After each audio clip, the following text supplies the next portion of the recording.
insane. I mean, like, I didn't expect to be experiencing this here, but somebody wrote racial slurs in the mirror in my bathroom.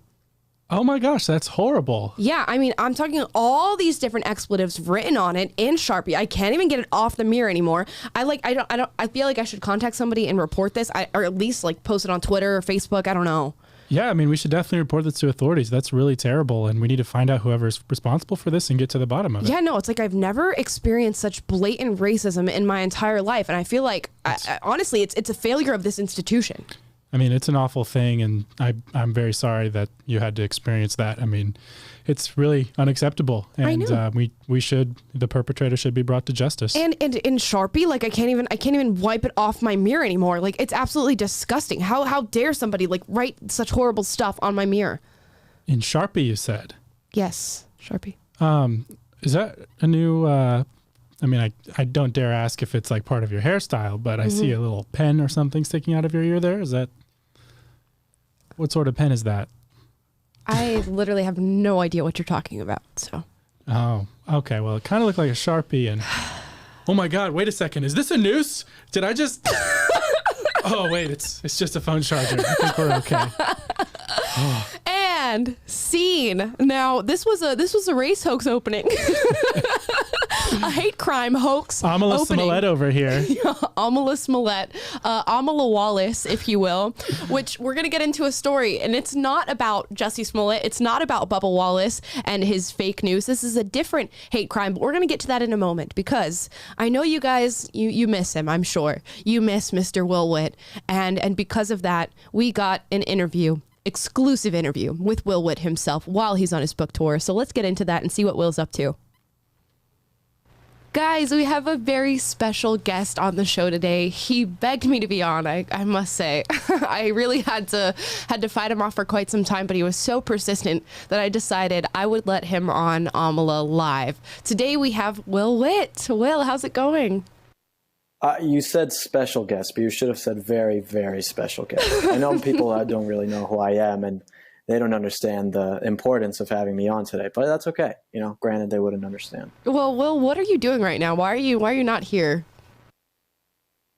I am in West Virginia right now. Country roads, take me home. I'm about to give my third book tour stop right now. By the time that I think this comes out, I think I will actually be giving the speech. So I'm actually very impressed with West Virginia. I drove from Maryland to West Virginia, and it was beautiful driving through the Appalachian Mountains. I was shocked at how beautiful it was here. So all you West Virginians, like you guys do good things. I'm proud of you. Did you previously have something against West Virginia? Well, I didn't know that West Virginia looked so cool. I didn't know that it looked so cool. I mean, the town that I'm in, Morgantown, parts of it are kind of run down. That's where West Virginia University is. So it's not like it's not like Manhattan or anything. But I mean, it's cool, just the surrounding area. It's nice. You thought it was just a bunch of hillbillies and coal mines, didn't you? Well, listen, all the coal mines in West Virginia are shutting down, and the state's population is totally decreasing. It's a sad state for West Virginia, and also West Virginia is like one of the hardest hit states from the opiate epidemic. So there's a lot of problems here in West Virginia, but I can say that regardless of the problems, the scenery is beautiful. Okay, and you just got back from Maryland, and you had a very interesting experience at UMD that I want you to sort of go over and talk about what ended up happening, because we covered it on the show. We knew that you were going to get protested and that, the students were angry about the fact that you were going to be on campus. What's the full story? Yes, Maryland, Monroe. That's where I was. It was a wonderful event. We had about 200 people show up to the event who were fans, and then we had about. Are you laughing at my joke? Or what are you laughing at? I don't know. It just it was funny. It was a grower. I don't know that she was like laughing at the joke. I was just laughing at how random and unfunny it was. Yeah. That too. I thought it was funny. Listen, the audience will appreciate Maryland, Monroe. Okay. Anyway, I did this event, and it was at University of Maryland. And so we got about 200 people, and then there were about 100 people who weren't let into the event, actually, because of COVID restrictions in the university and everything. And so at first, there were these signs from all these left-wing protesters that they can call themselves activists if they want, but they're really just people who scream at you until you do their bidding. And they were saying, no hate at UMD, bring noisemakers to this Will Witt event. He's hurting marginalized communities. I'm like, okay. And so then the campus wasn't going to have any. Why are you laughing, Amla? Because I'm like, okay. Well, I'm just like, that's what they're going to do. I'm like, whatever. They're going to show up. They're going to be these protesters there. And so then at the event, they weren't actually going to give security for the event. They were going to make the students pay $1,700 to have security at the event, which is just absolutely ridiculous. To think that you can't have security come or police officers come to keep the students safe. You're going to charge them $1,700. These are college students. Where are they going to get $1,700 to do this? So, but eventually I made a big enough of a stink about it on social media and with my publicist and everything. And so we got security there for free, which was good. And so I think that's why some of the leftists weren't as violent as we thought they were going to be. But anyway, I show up maybe 30, 45 minutes early to the event, and there's all these protesters outside. All these protesters who are outside, they got these signs, they're saying like, screw Will Witt, he's this racist person. And so I go up to them. Because I'm like, I'm not scared of a fight, whatever, I'll go and talk to them. I don't care. And the security didn't even follow me out. That's how brave I am. I had nails for breakfast that morning. And so I go out and I go and talk to them and I say, guys, I understand that you guys have probably heard lies about me, and I'm sure that I've heard lies about you guys. So I'd love to just sit here and talk to you guys and have a conversation and see exactly what you believe. And why do you think that I'm this racist person that you're saying? And so I say that, you guys know me, you watch the show. I'm a very nice guy. I'm a pleasant person to talk to. I would think. Amala might not agree so much, but I think most other people would agree. And so I go and ask these students that, and they freak out. They're yelling at me. They're calling me racist. I mean, they're doing just disgusting sexual jokes to me, like saying just like horrible, immature things and terrible things to me. I don't want to say what they said because it was disgusting, the things that they were saying. It's not worth me repeating the jokes that they were making, but they were very gross. They not PG-13. And so I did that, and I'm like, all right, well, whatever. These guys are hopeless. What am I supposed to do? I try to go up and have a conversation with them, and they won't talk. So then I go and do my event. It's fantastic. Great speech from me. And, I'm a nice guy. It was really great. I'm a nice guy. How he had to qualify. No one else was giving the great speech. It was me that gave the great speech. Yeah. No, it was me. I gave a great speech. Well, I'm very proud of this speech. I think it's the best speech I've ever done. I've done lots of different speeches, and I think that this is I don't think it's my best because of just delivery of it. I think it's my best because of what I'm saying. And I think it's very important stuff that I'm talking about to these people. And if you want to hear this speech, you got to come to one of my book tour events.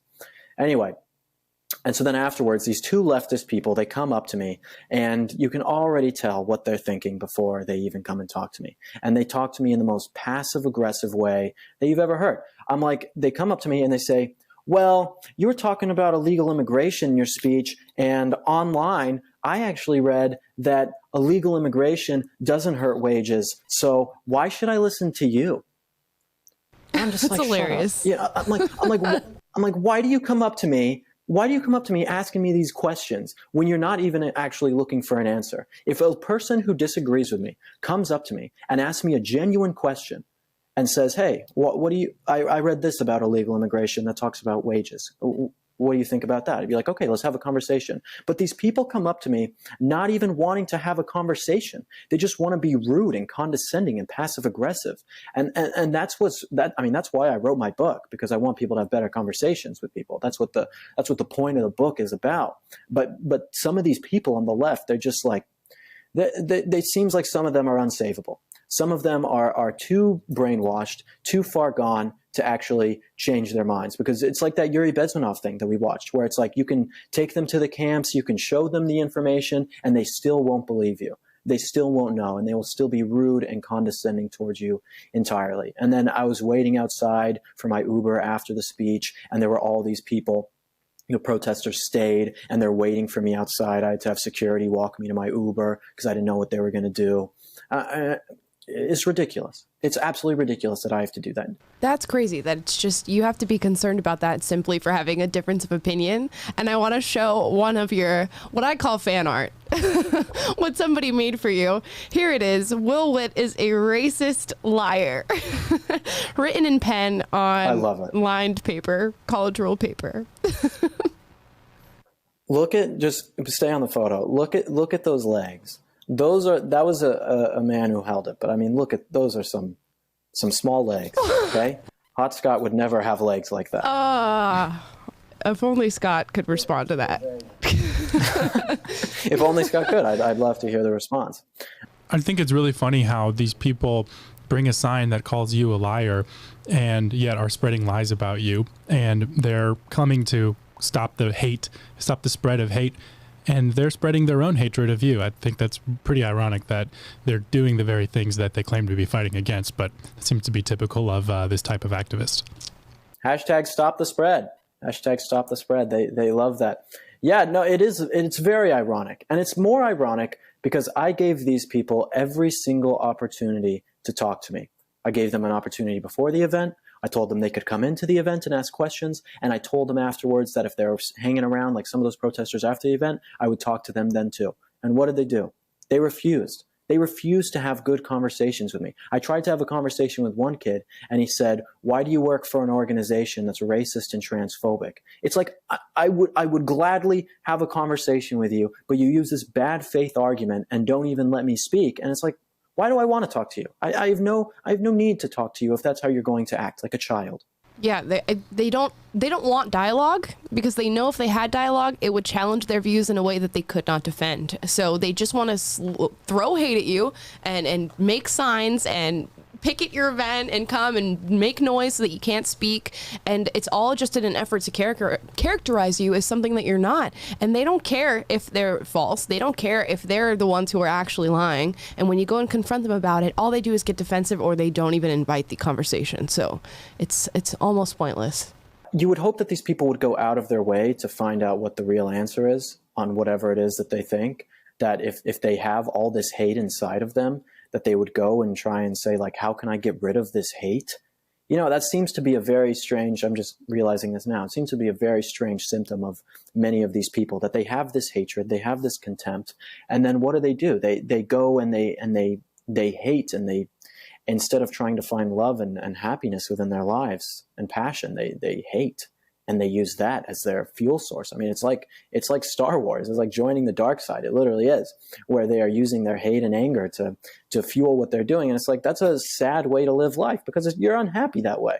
You're very unhappy. Like, wouldn't you want to get into a place where different ideas aren't going to destroy your own existence? Like, you should be able to have difference of opinion come into your life and be able to handle it. Be a mature enough person to handle differences of opinion. But that's just not how it is.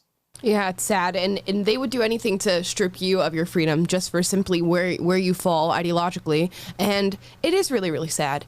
And we had Zuby on the podcast yesterday to talk about freedom and the pandemic and all of this stuff that's going on and sort of his view of human psychology. And another person who's come out with a video sort of talking about that subject matter is Joe Rogan. So let's react to this. It didn't exist previously. If they can figure out a way to force you into carrying something that lets you enter businesses or lets you do this or lets businesses open, historically, they are not going to give that power up. They find new reasons to use it. I'll be back. We have to protect those freedoms at all costs, whether you agree with people's choices or not, because it is the foundation that this country was founded on, freedom. This idea of freedom, there's so many people that think it's frivolous, it's not important, it's not the main thing that we should be focused on, but it is the literal structure that allows this country to be so amazing. Every single country that's ever existed other than the United States, up until 1776, every country that has ever existed was run by dictators, all of them. This is the first experiment in self-government that actually worked, and it created the greatest superpower the world's ever known. It created the greatest cultural machine, the greatest machine of art and creativity and innovation right here. And how did it do that? It did it through freedom. And as soon as you see something, anything that comes along and inhibits your freedom, you should be very cautious of that thing. You should be very suspicious, because anything that comes along that can inhibit your freedom is, by definition, anti-American.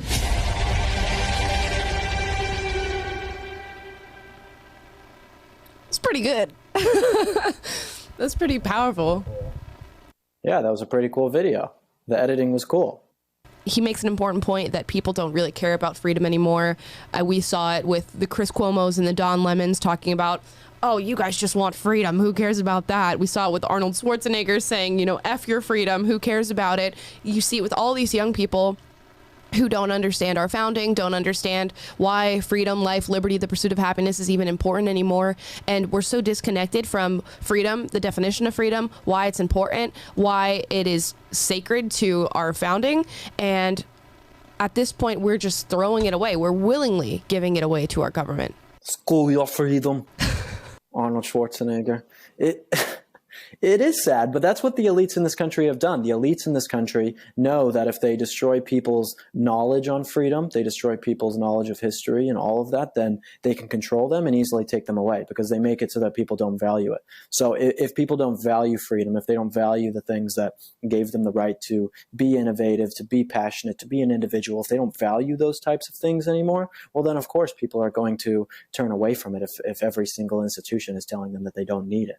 Right. And now they're teaching people that it's the right thing to do to give away your freedom. By giving away your freedom, you're taking care of other people. You're taking care of your community. You're saving grandmas by giving me your freedom and by letting me mandate what you do with your life. And the disconnect is so strong and it happens so quickly. I was amazed by how fast people were just, sure, fine. Here's my liberty. Just take it. I understand. It's for the greater good. Everything's for the best. You can go ahead and do that. And it happened so swiftly. And this is why what's happening in schools right now is so pernicious, because when you rewrite history or erase certain things from history, if a generation is raised, and this is what has happened, as a generation is raised without understanding what it cost to acquire freedom and how rare it is in history, as Joe Rogan was talking about, then you have no appreciation for it. And like Dennis Prager says, like, liberty is a value, not an instinct. And the American, it was founded on the idea of liberty. It was founded on an aspirational idea of freedom, meaning away from tyranny, away from which was the norm of monarchy and people telling you what to do and how to live your life in the name of, well, their own God-given power, but now it's in the name of the greater good or public safety. And it's got a different face on it. The tyranny now, modern tyranny, has a different face, and I think for whatever reason people aren't able to see that because of it, because they disguise it in the name of good. But it's really no different than someone like a monarch claiming the divine right of kings back in history and just saying, hey, everyone has to do what I say and you're unquestioning it because this is the right thing to do in the name of God. Now they're saying this is the right thing to do in the name of the collective, or this is the right thing to do in the name of the greater good. And so defer your individuality, defer your own. If I spit on you and tell you it's raining, just thank me for the weather update. Right. And that's basically, it's gaslighting on a massive scale. And like Will's talking about, the dangerous thing is there really is an elite class, or that concentrates the mainstream narrative and tells you, they define what you're allowed to think, and they all march to the beat of the same drum. And we saw YouTube today just came out with a new announcement that they're censoring any dissenting information, that what they characterize as misinformation about the vaccine or whatever, or about any approved vaccine. And it's getting worse and worse. And when you have the big tech is now we have this new documentary about it that came out today, but they've become the gatekeepers of even the information that you're allowed to see. And we're literally watching our freedom just being stripped away. And they've somehow gaslit enough people to be okay with it. And that's really scary. Yep. There was this chick at the event yesterday in the Protestors, and she looked like, I mean, if you're thinking of a liberal, she looked like a liberal. Okay. So just imagine that and you'll know what she looked like. And she had this whole case of N95, the masks. And I'm outside. I don't have a mask on. Of course I don't have a mask on. I'm outside. And she's coming up to me and she's yelling at me and she's offering me a mask. She's like, here, put this on. Take this mask. Put it on. Put it on. I'm like, no, like, that's fine. I don't need your mask. Thank you, though. And she's like, you have to put it on. You have to put it on. You're endangering the rest of us. Put it on. Like, yelling at me to put on this mask outside. I'm like, no, I'm not going to put on this mask just because you give it to me. But they expect that, like, exactly what you were saying before. It's like they think that because they are these people have told them that this is the right thing to do, that if anyone disagrees with them, then they're an evil, horrible person. And so like the fact that I wouldn't take this person's mask, and the fact that it's something like I won't be susceptible to their delusions. Someone tells them something and says, hey, you have to do this, and then they all believe it like sheep. And so then when I come up and I say I'm not going to be that same type of sheep, then they get mad at me. They get upset. They get upset because I am not aligning with their principles, the things that they all believe in, the things that they all come together in and agree with. And then you have someone coming in and disrupting that. That's very frustrating for them. It's like I'm destroying a part of themselves, because they don't know how to handle someone who has a difference of opinion that way. So then they want to come and destroy me, essentially. They want to destroy anyone who has that dissenting view. So this like whole freedom, the idea of freedom, they don't like it. They don't like it if it means that they are not going to be able to be safe within their herd of people. Yeah, and I think a lot of people, we discussed this yesterday, have sort of authoritarian tendencies, and those tendencies can be triggered by certain instances, whether that is anger, whether that's fear, whether that's oppression, whatever you want to call it. And I think the pandemic has coupled those authoritarian tendencies with fear. So if you can strike fear in somebody that they believe that you're going to cause harm to their family or to their friends or to they themselves, they will try to force regulations upon you, and they'll look up to the government and to all of these different entities and institutions who disseminate information down to us and tell us what we should do, and then they work as the law enforcement in a sense, and they make sure that it's regulated on the ground because they're scared. And it's a sad thing, and it would be a lot easier to sort of break that fear up if people were willing to have discussions. Yeah, that's why free speech is so important.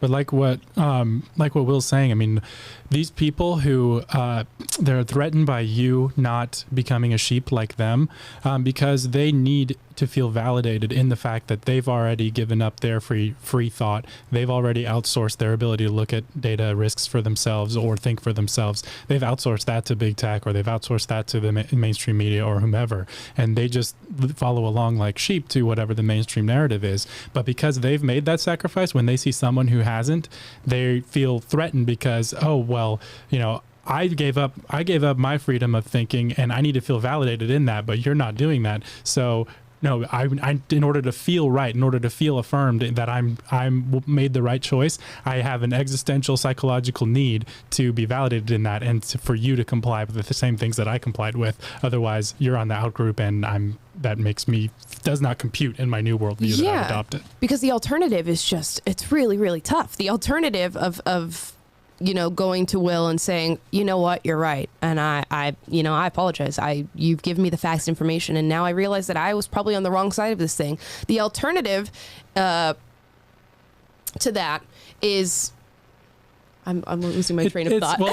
It's not even saying that. It's not even saying that you're right. It's like just coming up. It's not even saying you're right. It's like just coming up to me and saying, okay, you have a difference of opinion. That's pretty cool. That's fine. And allowing someone to have that. It's not a authoritarianism where some girl comes up to me trying to force me to wear a mask outside. It's like she should just understand that I have a difference of opinion about it and be okay with that. Yeah, and a society built on the idea of freedom is comprised of individuals who make their own choices and make their own assessments and think for themselves. So if you're doing that for yourself, then you naturally have a respect for someone else who, and their ability to make their own choices. And that creates space for you to have dialogue, because it's like, of course, I think for myself, so I'm going to make my own choice, but I'm not just drinking in a pre-packaged worldview that I'm just going to subscribe to willy-nilly. And so if you have constructed a worldview of your own based on your own looking at facts and your own experiences and thinking for yourself, then you're going to be willing to have dialogue with other people because, hey, maybe there's something I missed in mine. You have a natural distrust for yourself, and you have a natural just like you have a natural skepticism for someone else who's trying to impose a worldview on you. Yeah. But once you have just violated your integrity as a human being and said, you know what, no, I'm just going to not think for myself anymore and allow the prepackaged worldview to dictate how I'm going to think and what I'm going to do, then you are threatened by people who do think for themselves, and you're like, you need to comply like we are. What's wrong with you? And then you're treating them like a cancer on the system or something that needs to be eradicated. Oh, this is a non-compliant. That's why we're seeing it with like people who are not complying with all these mandates now are the problem, even though, if you're uninfected and you're unvaccinated, so now we have to get rid of you in society and fire you and squeeze you out because you're not complying with the mainstream narrative. It's not about whether or not you're actually a threat to people by being infected in any way. It's you're a threat to people because you're not complying. Yep. Well, you're gonna get willy-nilly. What'd you say? Willy-nilly is a great phrase. We need to bring back willy-nilly. More people should use willy-nilly. It's a fantastic phrase. Willy-nilly. I'm a big fan of it. Is it because your name is Maybe in I it? like it because, I think that's probably why I like it. But it's also like it's just a great phrase. Or telling people to kick rocks. I wish more people use that too. I think that's another. That is a good one. We'll bring it back. Say it in one of your speeches. Yeah, go kick rocks, Amala. I appreciate being on the show. It goes right along with it's not the heat that gets you. Yep. It's the humidity. Yeah. Tell the kid to go kick rocks. Yeah, I made some good dad jokes in my speech yesterday. I can't remember what they were, but I know I made some very good ones. Yeah, I can't remember what they were, but just trust me, they were great. Well, listen, that's the most dad thing about it, is that I'm this older dad who can't even remember the things he said yesterday. And like a dad who will go and say the same jokes like every other day and continually say them, and they just get worse and worse. That's like what I'm doing. Yeah, it's like when the waitress is like, "Do you want dessert?" And you're like, "Honey, you're gonna have to wheel me out of here." I've always got a second stomach for dessert. Did you leave the light on in the bathroom? I'm not made out of money. Who touched the thermostat? Would you like to pay the heat bill? Huh? Oh, it feels like when the you South pay the Pole rent, in you here. can make the rules. There's so many just dad colloquialisms that we need to bring back. But anyways, Will, you're in Virginia now. Where are you off to next? So West Virginia today. Tomorrow I'm off to Orlando for an event, UCF, which should be another great event. And then Friday I'm in Tampa for another great event. If you guys want any of the information on any of these events, you can go to my Instagram. You can click the link in my bio. It has my full tour. Next week, I'm going to be in the south and middle of the country. And then the last week, I'm going to be in the west side of the country. So check the link in my bio and get free tickets to all those events. Awesome. So go see Will live, support him. Maybe he'll do the show for you when you go and meet him out there. What do you mean do the show? You'll do the show. You'll do a full hour presentation for these people who come and meet you. A full dad joke comedy set. Oh yeah, no. I will definitely do the full dad joke comedy set for anyone who comes to the event. Don't worry, it's very entertaining. Well, thank you, Will, for being on. I don't know that we'll ever do this again in the future. I know you really begged me to be on the show, and I allowed it this once, but we'll see how you're received, and then we'll decide. No, thank you, Taylor and Amala, for coming on Will Witt Live. It's been incredible to have you guys on today. Yeah, really excited about it. It's a new direction for the show. I understand, but I think it worked. So thank you. I liked the black version of you better yesterday. Yeah, me too. Listen, I don't care about your skin color. I care about your ideas, okay, Taylor? Don't be so racist. Okay. Virtue points for that one, Will. Good job. Yeah, there you go. Look, Martin Luther King, he had a dream. Guys, we'll keep you posted on Will and his tour. Hopefully have him on the show more often, although we'll see who asks for that. But Yeah, if they ask for me back, then I'll go on. Thanks for having me, guys. I appreciate it. It was fun. You're welcome. You're very welcome. See ya. Enjoy the free air of the South. Okay, I will. It's not really South, but sure. Florida's the South. It's what always a great good. guest. Yeah, what a great guest Will is. Again, I'll restate. I don't know that we're ever going to have him back on the show. I'm not sure that he really adds anything to the flavor of things. Yeah, definitely not someone we'd like bring back. But Yeah. Too many corny jokes, and I just can't do it. There's no way. But yeah, we hope Will is doing well. Hopefully he doesn't run into any other crazy protesters while he's out and about on his book tour, because he had quite the time at UMD, as he said. And I think he's going to run into it more. Nobody likes it when Will shows up on their campus. Nobody likes it. Nobody likes it. Not even the people who get tickets to go see his speech. There's definitely some PragerU fans that will show up and hold it down for him, but it's not, the left just really hate him. That's a good sign. If people come out, I mean, it's a sad reflection of where, of the state of the world whenever you have people who are protesting ideas coming to their campus. The university should be a place of the free exchange of ideas, and you should encourage exposure to different ideas and perspectives. So it's a sad reflection of the world, but it's a compliment to Will that he is speaking truth and making waves with it. So good on him, at least. Right. Now, speaking of truth and making waves, a lot of people don't like to tell the truth. And that's a story that we're going to get into. I will simply read the headline to you. The headline is Black Man Arrested for N-Word Graffiti Swastikas at Emory University.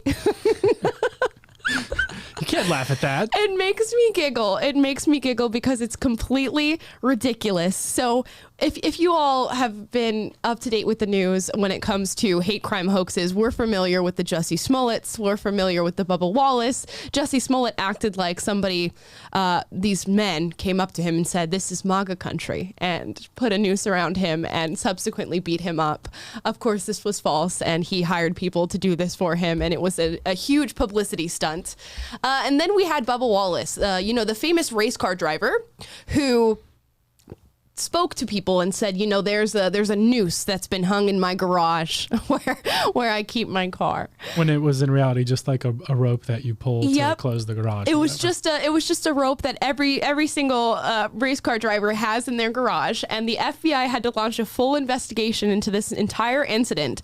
And again, another hate crime hoax. So now we have our man here. FBI is always doing just the Lord's work, just always on the most important things and doing such a great job. Constantly, except when it comes to United States gymnasts, which we learned about. So good job, Oof. FBI. You're constantly working hard and really listening to people who come to you with actual crimes. Good job. Now we have Roy Lee Gordon Jr.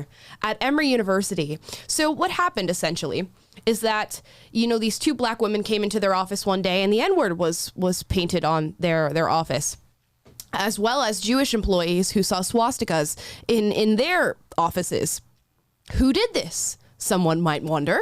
And I think... No, but they don't. I guess they do, but it was like the fact that someone wrote something racist at this university in the bathroom or whatever was enough for the outrage to spin. And then when the truth came out, and the university was made aware, they left it out of their announcement, right? Yes. So it gets announced that this happened, this incident happens, the campus goes crazy. Oh my gosh, there's this white supremacist Nazi running around Emory University. What do we do? What do we do? What do we do? And this goes on for a few weeks. Emory University found out in August that Gordon Lee Roy Jr., whatever, did this crime.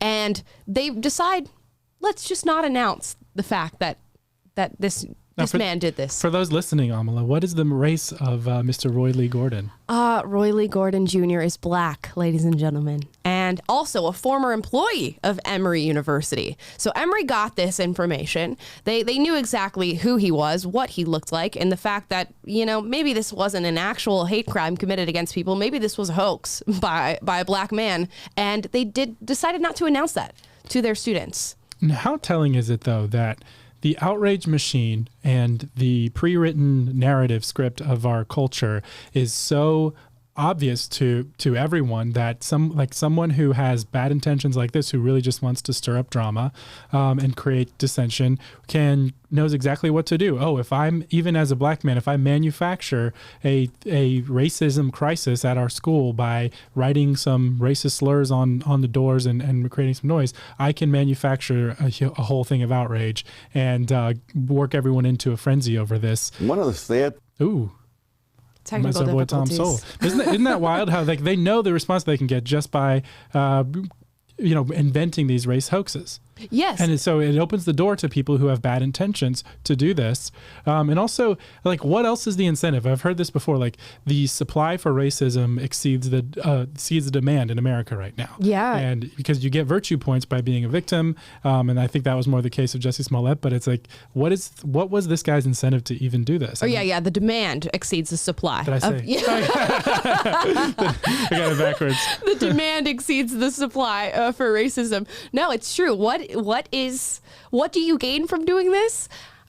Questionable. I honestly, I don't know, but clearly the university has something to gain by pushing this race narrative, because it's what our schools are starting to run on now, is that teaching kids that by virtue of being born whatever color, whatever gender they are, that they're oppressed. Now, if an incident occurs where Black employees are coming to work and the N-word's painted on their door, and Jewish employees are coming and there's swastikas on their door, well, great, because that supports your narrative. That supports the agenda. I can now affirm to everybody that what I've been shouting about in regard to critical race theory and gender theory is actually true. Look, somebody did this. And then, you know, a month passes by and you found out that somebody is a former employee who happens to be Black at your university, and suddenly the agenda doesn't uphold anymore. And who would want to admit that? Who would want to come out and say, oh my gosh, I'm sorry we made this big stink about it, but it's actually a Black employee? I think I would rather keep that under wraps if I made such a big out of it.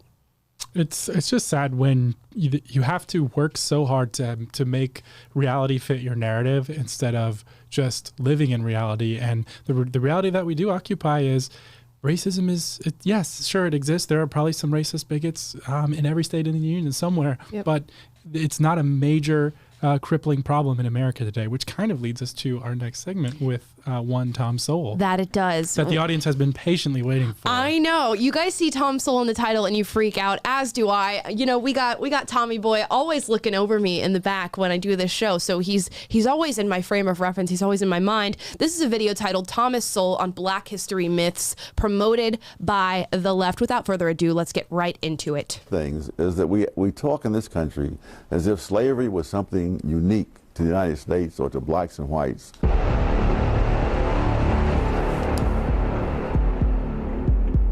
You say 1619 is as important as 1776. Yes.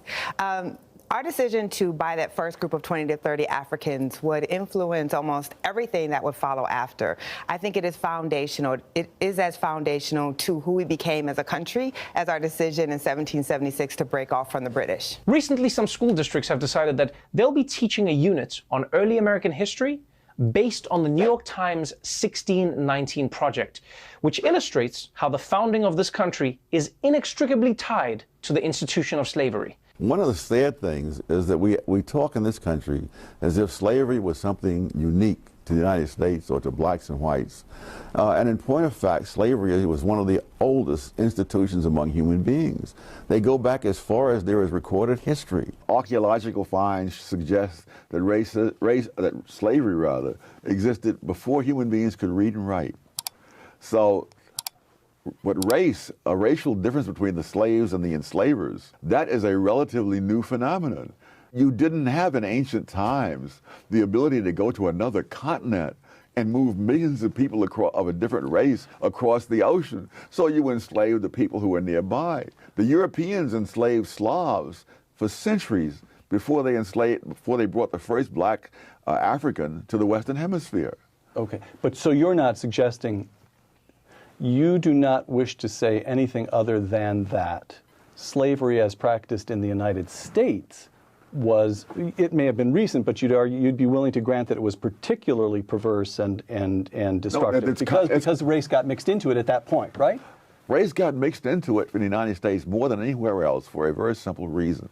The United States was founded, as the Declaration said, of independence, said all men are created equal. Right. If that's true, then the only way you can justify slavery is to say that some men are less than men. I see. So the racial but in Brazil, where Brazil imported more slaves than the United States, there was no such ideology. Brazil was not a democratic country. The whole issue never arose. I see. Ooh, we got to pause after each of these myths go through.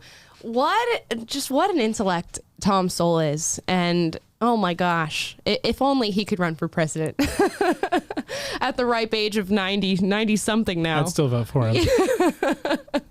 I know there's a lot of people that would, because of just his wealth of knowledge and his supreme understanding of the world and human psychology.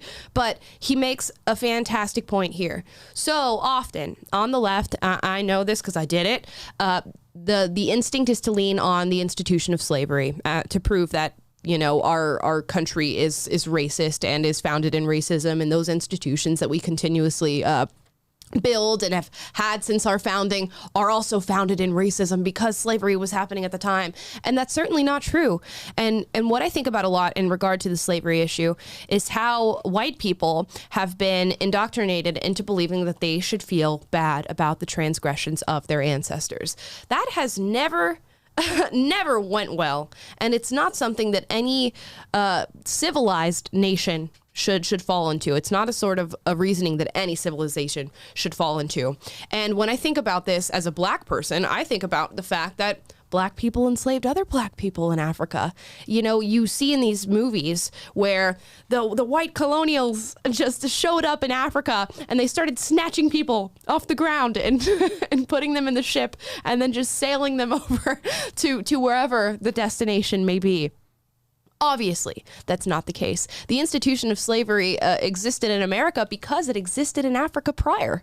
And they showed up, and guess what? There were already other African tribes enslaving other African tribes. So they already had slaves when we arrived in Africa, and we just said, hey, would you like to sell them to us as well? And they said, money and trade and all of this? Absolutely. You can have some of our slaves.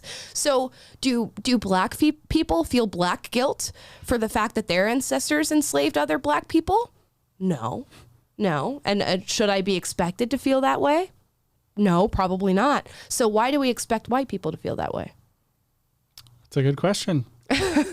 And it's one that I can't answer. When you tease out their logic, it doesn't hold up. In the same way that by trying, the whole premise of 1619 is to make slavery the focal point of American history, and American history is characterized by slavery. And they leave out all the context that you just added, that, hey, Brazil imported more slaves, that Tom Sowell pointed out, Brazil imported more slaves than the United States did. Yep. It was part of every civilization in history, but including Africans. Within Africa, Africans were enslaving other Africans and capturing Africans and selling them to Western slave traders and other slave traders around the world. They leave out all of the relevant facts, and then all that matters is it happened in America. And why would you do that? It's because you specifically have an aim to, because if you follow the logic of and the preaching of the 1619 Project proponents and the proponents of critical race theory, their goal is a revolution. Their goal is to usher in a new Marxist utopia. And so in order to persuade you to be a part of that revolution, first they have to taint America in your eyes, and they have to make the America through and through an evil institution from the get-go. And Tom Sowell's point is, no, America was founded on the premise that all men are created equal. Mm-hmm. Now, did they live up to that from the get-go? No. And that is a stain in our history, and it's something that we've had to reckon with. But thank God for voices like, for abolitionists, for Abraham Lincoln, for Martin Luther King, who helped us live up to the founding ideals that were enshrined in the Constitution and the Declaration of Independence. And thank God, that is the story of America. The story of America is living up to the ideals that are the founders espoused and overcoming our own failures to do so. And so that's an honest representation of history. And America is uniquely great because we overcame our own deficiencies and our own moral failures. And we're still a work in progress. It's not, no one's claiming that America is a perfect place, or always has been. But the story of America is this continual improvement and incremental progress toward and striving toward the ideal of equality that was articulated in the Declaration of Independence. What they're saying is the founding ideals are not about freedom and equality. Yep. The founding ideals are slavery, and we wanted to enshrine that and enshrine whiteness. And it's just a false it's just a false narrative, and it's a different myth and religion that they're trying to infect the minds of our generations with, of the new generations with, to hate America and usher in the revolution. And unfortunately, they've had a measure of success. Yeah, many founding fathers knew that slavery was an institution that needed to end, and that's why the Declaration of Independence is written in the way that it is written. And let's not forget, first of all, slavery is not just a transgression that we can consign to America. Also, it's not a transgression that we can consign to the past, because it is still happening right now. And guess what? Of all places, slavery is still happening in Africa right now. It is happening all over the world right now, particularly with sex slavery. But look at places like Libya, where there are actual people who are just getting kidnapped and enslaved. And this is happening in exactly the place that we're supposed to say is this paragon of society, Africa. It is happening there to this day right now. Yet I don't hear a peep about it, but I get to hear every single day about 1860s America. It blows my mind. Blows my mind. Let's keep watching. One of the most pervasive stereotypes about Black Americans is that of the absent Black father. Where does this toxic idea about Black fathers even come from? Well, one theory takes it back to a 1965 report titled "The Negro Family: The Case for National Action." The report became one of the most contentious political documents in 20th century America. Democrat and Assistant Secretary of Labor Daniel Patrick Moynihan put the report together to make the argument for how the Lyndon B. Johnson administration had to do more for racial equality than simply pass the Voting Rights Act. Moynihan argued that to really fight racial inequality, the government had to understand the state of Black communities and why they were the way they were. But Moynihan ended up focusing on one thing: the Black family. According to him, the fundamental reason for growing economic inequality between white and Black Americans was a crumbling family structure in Black communities. And at the foundation of the so-called crumbling Black family structure was the absent Black father. Moynihan looked at non-marital birth rates and rates of fathers living separately from their children and made a whole bunch of assumptions about parents' relationship statuses and parental involvement. The report didn't take into account factors like the legacy of slavery, generational wealth, or even economic migration, in which men left their homes so that they could provide for their families. A fallacy is that the current fatherless families so prevalent among contemporary Blacks are a legacy of slavery, where families were not recognized under slavery. This ignores the fact that the problem has become much worse among generations of Blacks far removed from slavery than among generations closer to the era of slavery. Yes. Close quote. Explain that. You mean explain why it is so, or yes? Yeah, why is that? Why? What on earth is going on there? That is so counter to what we assume. Well, first of all, the people, most people have not recognized the fact that that if you go back into the 20s, you find that married couple families were much more prevalent among Blacks then than today. Most Black kids grew up in homes with two parents under slavery itself and for generations thereafter. And as late as the 1960s, most Black children grew up in two-parent homes. When you think about it, I mean, centuries of slavery and generations of Jim Crow did not destroy the Black family. But one generation of the welfare state did. Moynihan was excoriated for pointing this out. 1965, the Moynihan report. That's right, yes. The Moynihan report. People that took this as a way of putting down Blacks. What they don't understand was that, one, Moynihan was a scholar who knew that his own group, the Irish Americans, had that very same problem at the beginning of the 20th century. And more importantly, Moynihan's own father deserted the family when he was 10 years old. Oh, I didn't know that. He and his brother were out shining shoes in Times Square and Central Park to try to bring in a few pennies to help keep the house going. And so where they'd been living in this wonderful suburban area, suddenly they were in a very rough neighborhood, and they were shining shoes in Times Square to try to make ends meet. And so he understood that this was one heck of a problem that people should be warned about, and he was simply excoriated. Pause. Tom never ceases to amaze me. He's great, and he talks about something that is important, and it's a prevalent and pervasive issue to this day, and that is the lack of fatherhood, not only in the Black community but in all communities. And that is one major prerequisite for success, not only in this nation but really everywhere, and that is having two parents. And once you've lost your father figure, specifically for young men, that is a really, really problematic thing to have to go through. And I don't think people fully understand how pervasive the issue is. Having a lack of a father in your household growing up from the day that you're born to the day that you leave your house to the rest of your life, really, because that's a father sticks with you forever. increased likelihood of obesity, of homelessness, of going to jail, of dropping out of high school, of never attending college, of domestic violence, being not only a victim, but a perpetrator, of homicide, of rape, of depression, of anxiety, of attempted suicide, of being clinically taken care of in an institutional hospital. Everything that could really possibly go wrong in your life has a higher likelihood when you lack a father. It's true. Yeah. I mean, and I think another tragic thing that we're seeing in our generation is as fatherlessness has become extremely more common.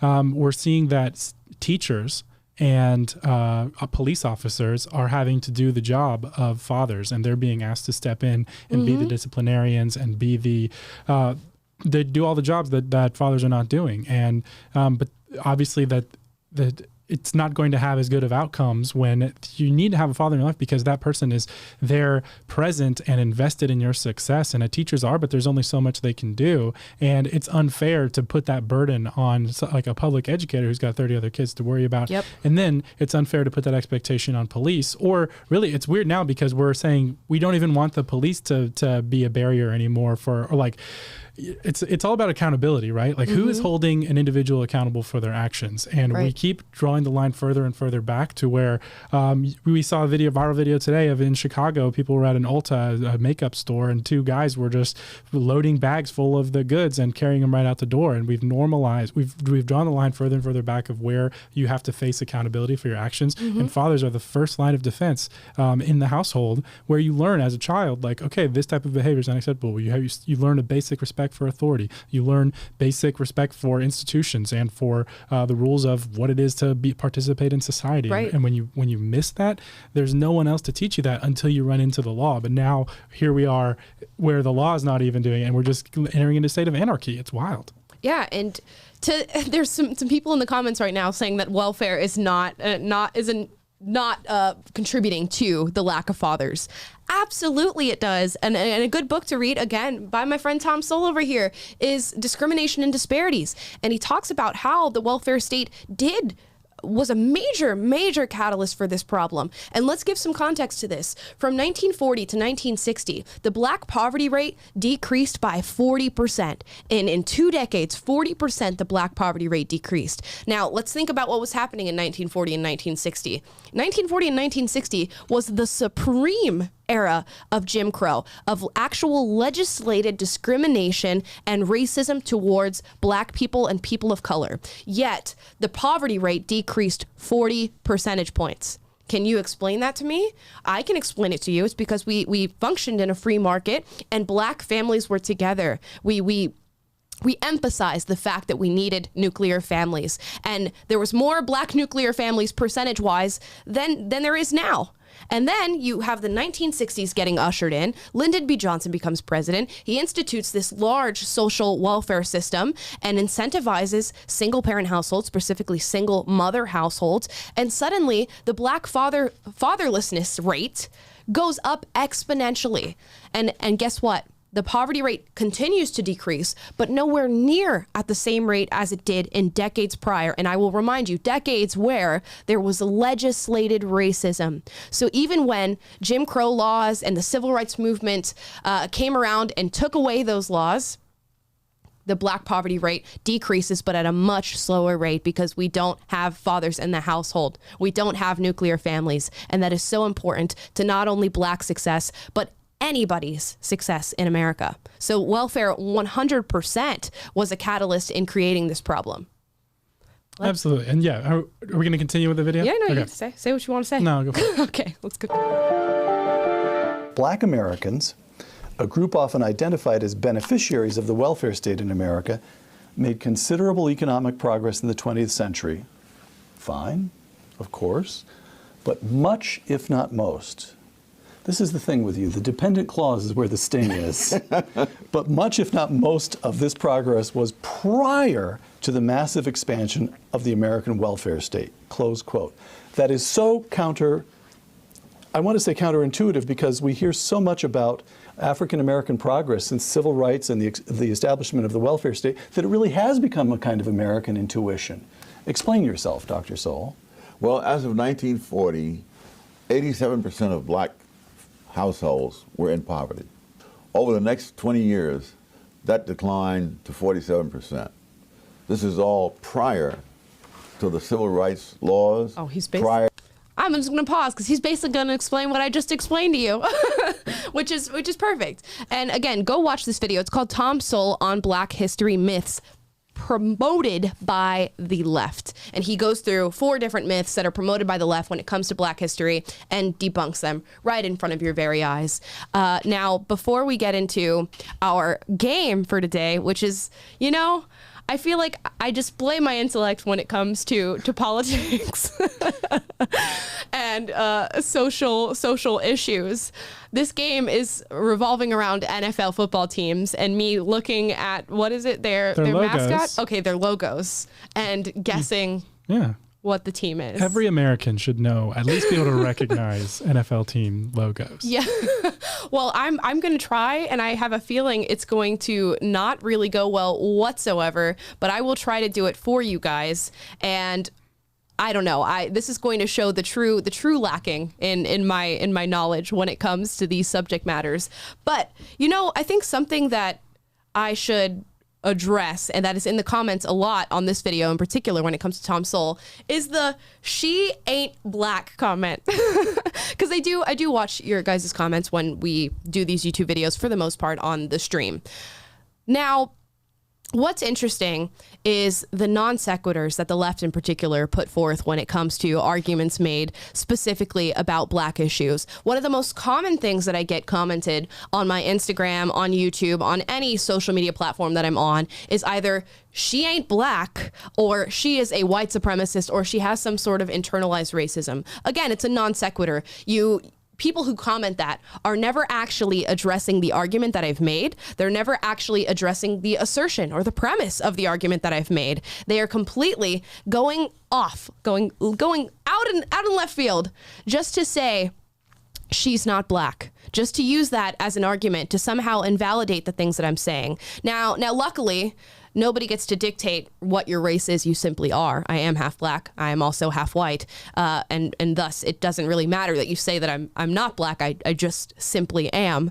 But it's just an interesting, response. The whole foundational Black American thing. Remind me again why they say you're not, because you were born and raised in the United States. Yes. So you had the black, quote unquote, black experience. Did you not? Yes, I did. So is it your white mom that invalidates that? No. Or is it the Nigerian dad? It is the Nigerian dad. So for some context, I was called out by a very famous, I don't even know what you would call his political leanings, just because he's completely ludicrous. His name is Tariq Nasheed. He coined the term foundational Black American. I was told that I'm unable to speak on black issues because I'm not a foundational Black American. Now, a foundational Black American means that your ancestry leads back to somebody who was a slave. And because my father is Nigerian and immigrated over to the United States from Nigeria, I am somehow not a foundational Black American, which makes sense. Obviously, I'm not descendant of slaves, but that somehow invalidates my response when it comes to black political issues, which makes no sense whatsoever. No, and okay, whose side do you want to be on? You have these modern intellectuals who play these word games and decide whose opinion is valid and invalid based on the color of their skin or their family history or whatever. Or then you have an intellectual like Tom Sowell who looks at facts, investigates. Like if you make a claim or you put out a narrative, what does he do? He looks, does history support your narrative? Do statistics support your narrative? He investigates them, gets to the bottom of it. That's what an intellectual should do, is to try to find the truth. If you're invalidating people's speech because they don't have the right skin color or family history, you're not interested in finding the truth. You're interested in promoting an ideology. Yep, because here's the fact of the matter. Anybody can talk about quote unquote black issues. Anybody. It doesn't matter what your skin color is, so long as you have access to information and facts, and that information and facts lead you to an opinion or an objective truth, you can speak about quote unquote black issues. So that's just my response to the "she ain't black" comment, because either way, it wouldn't matter if I was or if I wasn't black. It just so happens that I am 50% so. So thank you guys for that comment. Next Now for our game. Now for our game. Very smooth transition. I forgot to do music again. One of these days. It's okay. I'll have plenty to say about these logos because I will judge them. And then I'm going to try to come up with a name that is at least close to what the actual name is. As far as cities go or any sort of affiliation with a geographical point, I'm already counting myself out for that. And for some context, this has been a viral TikTok trend where guys will do this with their girlfriends and like try to get them to name these NFL teams and they just fail at it. And for further context, Amala did not know who Brett Favre is. It took her about a good 5 minutes of us trying to give her clues and stuff to name LeBron James. We're like, name basketball players. She got like Kevin Durant and Michael Jordan and then like could not come up with LeBron for I like, got Steph I'm Curry. like, he's the most famous one alive right now. He was in the new Space Jam. And she was just like, I don't know. Who could it be? Anyways, sorry, Alma. I'm not mocking you. I knew Steph Curry, Kevin Durant. I knew Michael Jordan. I knew, well, who else did I know? I don't. Oh, Magic Johnson. You pulled Magic Johnson out of the 80s and brought him back. I was like, wow. Yeah, you couldn't think of LeBron. I'm like, wow. Anyways, okay, let's go to this first one. Next. Okay, let's see. All right, so this is your first test, Amala. Okay. Do you know this NFL team? This one, I gave you an easy one It's first. a Viking. Yes. It's a Viking. So I don't know where the Vikings are from. Okay. So. Okay, do you know anything about the history of U.S. immigration among Scandinavians? No, it's not one of my top studies, that one. Wow. Well, as a Norwegian immigrant to Minnesota, whose family have been farmers in Minnesota for generations, okay, I'm quite offended that my Viking ancestors did not clue you into the fact that they're from Minnesota. I'm sorry. It's Minnesota Vikings. And this is also my favorite team for obvious reasons. So I grew up a huge Vikings fan. Unfortunately, we always miss field goals in critical moments, but it's fine. Anyways, all right, moving on. Next one. That was supposed to be an easy one. You got the team name. Okay. Well, this does not tell me anything. That's the point. Okay. There's a T. Titans. Are they Titans? That's the Titans logo. Are you How did you get it? Because it looks like steel and I saw fire, which tells me like, Titan. Oh, wow. You know? I guess I would have never thought that from the logo. But... Yeah, no, that clued me in. I was like, well, you can't, with a T. What else could you be? Tigers or something? Titans are from Cleveland. Okay. Scott's shaking his head over here as a semi-Cleveland name. Titans. Titans. No, it's Tennessee Titans. They got the alliteration going. The Tennessee T's. Titans. They used to be the Tennessee Oilers, but now it's the Titans. Well, at least I got Titans right. That's I was impressed. That's very impressive. All right. Next one. Oh, how am I supposed to know this? I mean, this is kind of a very strange name. A strangely named team. Okay, all it is a red helmet. So this tells me. I was going to ask what color do you think that helmet is? I look at it as more of like an orange, huh? I think it's red. Okay, well, what's your guess on this team's name? I'm going to say they are. This is Scott's team, by the way. The Red Robins. There's not even a bird in there. I know. Oh. All I'm going off is the red. This the is red a tough helmet. one because there's really nothing to go on. And they're from Tampa. The Tampa Red Robins. Okay. So the team, you were close on the color thing. The team name is the Browns. Oh, well, that's obviously, and yeah. The Browns are from Cleveland. So you missed it by one, not the Cleveland Titans. I said Cleveland. Cleveland Browns. And this is Scott's team. He was from. My name is Cleveland Brown. Oh, I should have known. What's that from? Cleveland Brown. The Cleveland Brown Show. Oh, I don't know what that is. The guy from Family Guy, the black guy from Family Guy. Oh, is he like a fan after the fact? Did they make his name after the team? They must have, right? Okay. Well, anyways. His name is Cleveland Brown. Next one. Oh my gosh. The Red Robins. Oh, this is my favorite one. Does the W pertain to the mascot, or does it pertain to the city, or does it pertain to neither? Should I give you the hint? I guess.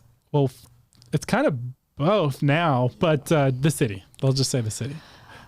The Winona Walruses. Okay.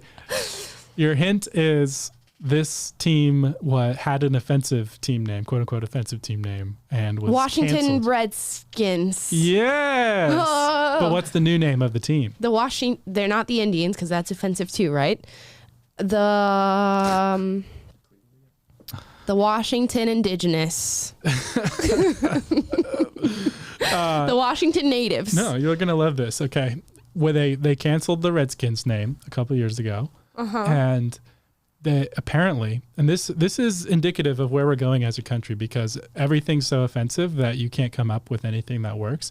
The team name for the last couple of years has literally been Washington Football Team.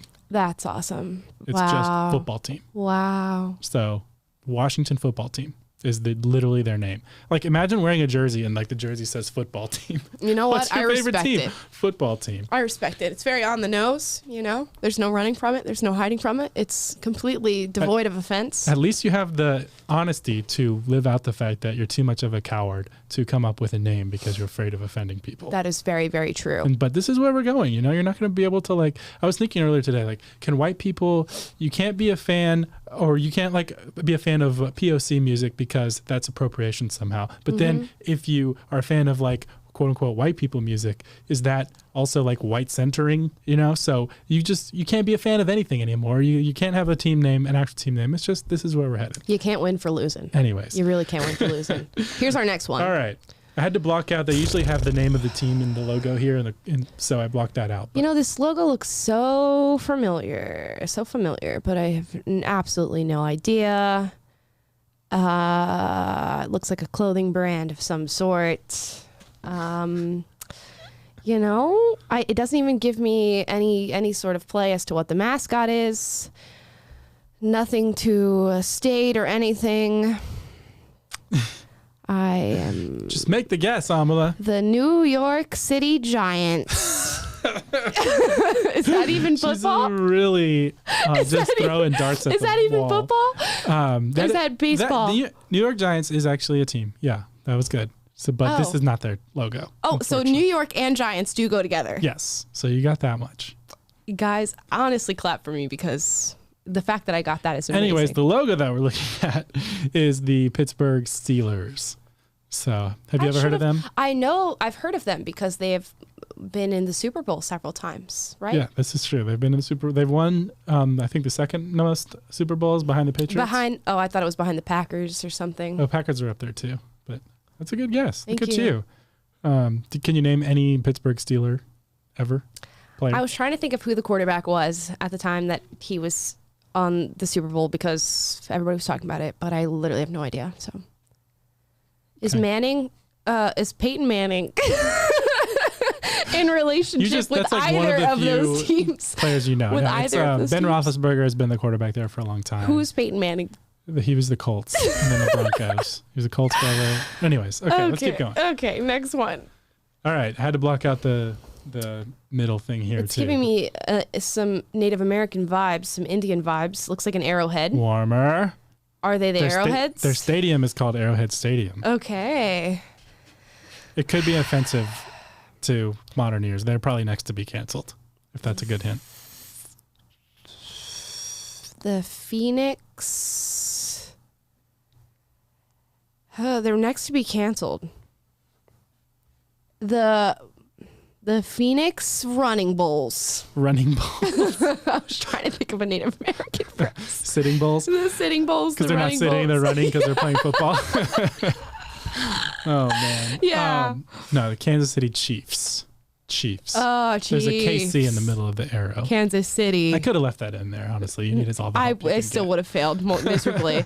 Okay, this next. is the Seahawks. I know this for sure. Oh, look at you. And they are from Seattle. Wow. All right. One. Are we keeping score here? You have I got two. You got the Vikings two. and the Seahawks. But I didn't know where the Vikings were from, so I got 1.5. Okay. I know the Seattle Seahawks because I had a best friend in, throughout my young years whose dad was a huge fan of the Seattle Seahawks, and this was on his truck. So it's the only reason I know that. Well this done. next one looks like a panther. Is it a panther? Yes, it is. Okay. So now you're at up to 2 points. You got that extra half point. I can't say that. I'm not going to say that. I'll expose where I'm from. Panther. I'll give you a hint. Okay. Okay. This is a team for 2 states combined into one. A team for two states have the Panthers. Technically, yeah. That made it worse. Philadelphia. It's 2 states and you put it on Philadelphia. Yep. That's a bold strategy. Let's see if it works out for her. Right. It's not going to work. Carolina Carolina. Oh, Carolina, North and Carolina. South. So Carolina Panthers. They left off the North or South just It's to two make states. I could have went for the Dakota. Where's their stadiums? I think in didn't. Raleigh. I think. I can't remember. Yeah. Charlotte. Yeah. Okay. Okay. Someone said the Black Panthers team. Okay, so you're up to 2 points. Okay, this one. What you got? The Jacksonville Jesters. I could see that. It kind of looks like a court. It does look like a little jester. Yeah. Okay. But no, that's wrong. Okay. You're in the same, or you're in the right region-ish. I'm in the right region? Does it help if I tell you that this is a fleur-de-lis? It's a what? A fleur-de-lis? Fleur-de-lis. Oh, no, does not help It's at a all. symbol of the city of New Orleans. New Orleans. So you got that, kind of. Okay. And then it's the Saints. The Saints. Because That makes sense. The song When the Saints Come Marching In, all that. Okay. So, New Orleans Saints. New Orleans Saints. New Orleans. Next. Are we giving you a point for that? So No. Okay. No, I Wow. don't deserve it.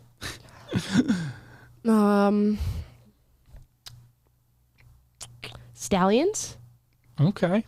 Looks like a stallion? It does look like a stallion. Does a team called the Stallions exist? Not in NFL. Oh. This is the Broncos. This was Peyton Manning won the Super Bowl with them a few years ago. He finished his career And I there. don't know where the Broncos are from. So Do you want to take a guess? Think like Mountain West-ish. Provo, Utah. I mean, somewhat close. Denver. The Denver Broncos. You gotta remember, it's got to be a big enough city to sustain an NFL team. It's gotta be a Oh, big I don't enough know what it market. takes to sustain an NFL team. Only the largest cities in America have them. I mean, for Okay. the most part, besides Green Bay. This looks like a Bronco, and this is not a Bronco. Oh, the Bulls. These are the running Bulls. It looks like the Chicago Bulls logo a little bit. I've never thought of that before, but Does look like a bull to me. okay. The state flag is depicted in the logo, if that helps. Oh gosh, you know that doesn't help. I suck at state flags. It's a very common state flag. Everyone wants to move there. So it's Texas. Yeah. Dallas Cowboys. Is that this is so wrong? fun. Is that wrong? No, it's the Houston Texans. Gosh. So yeah, the Cowboys is like a star logo, but see how this is fun because it's amazing. It's amazing what I don't know. Yeah, I mean, fun for me at least. I don't know. It's probably torture for you. And that's it. I Is that got it? 2 points. So 2 out of 11. Well, it's really 2 out of 22 possible points because we're doing separate points for city and team name. So you failed. Miserably. You know what? It's okay because I knew I was going to fail. When you know you're going to fail, everything is fine. I went into this knowing the boundaries of my knowledge when it comes to the NFL. So, I'd like to thank my mom and dad for everything that they've done for me. This was not a victory, but we fought really hard throughout the entire season. When they threw me that touchdown free throw, I didn't know. Oh, no. I didn't know how it was gonna go, but I kicked her to the goalpost, and I got 3 points for it. It was a team win. It was a team win. Coach put together a great game plan, and we just went out there and executed. That's all we can do. Yep. So I just want to thank my teammates and my Lord and Savior for making this a successful podcast All I could do was today. kick that football over to the goal and hope it made it past the goalie. Okay, now you're just being silly. No, I am.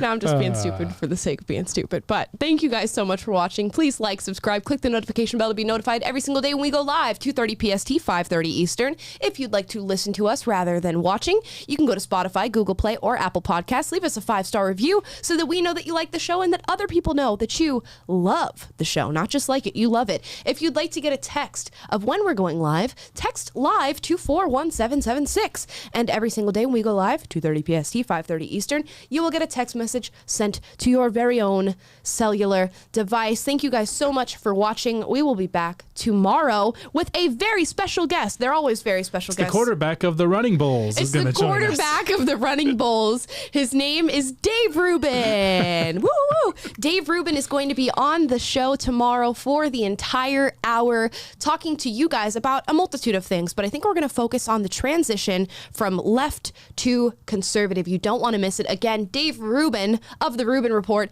is going to be on our show live here in studio, sitting in Will's seat, much better looking, and we're gonna talk through some things. So make sure and also you are here. Make sure you check out Dave Rubin is featured in our new short documentary called Restricted: How Big Tech is Taking Away Your Freedom. They're certainly taking away our freedom of speech by suppressing our content and controlling what you see online. But we do a deep dive into all that. It's a brand new mini documentary from PragerU, so go check that out. It's available now, prageru.com/restricted. And Dave Rubin is featured in that documentary, so we'll be talking about that a little bit with him tomorrow as well.